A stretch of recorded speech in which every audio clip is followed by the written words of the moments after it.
ለኔ ኢትዮጵያዊነት ኮመን ፌት ነው፣ የጋራ እጣ ፈንታ ነው።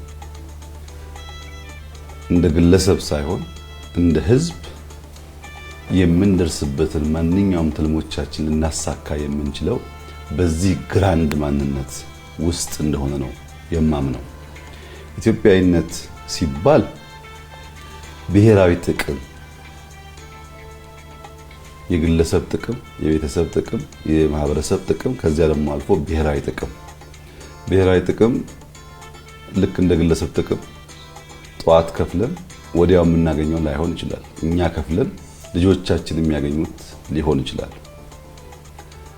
አሰባሳቢ ትርክት እኛ ሲፈጥረን ባለብዙ መልክ፣ ባለብዙ ቋንቋ፣ ባለብዙ ባህል ስለሆን እነዚያ የሚለያዩ ማንነቶች ዋናው ማንነት እንዳይሸረሽሩት የሚሰበስበን እንደ ቤተሰብ እንድንታይ የሚያደርገን ትርክት ያስፈልጋል።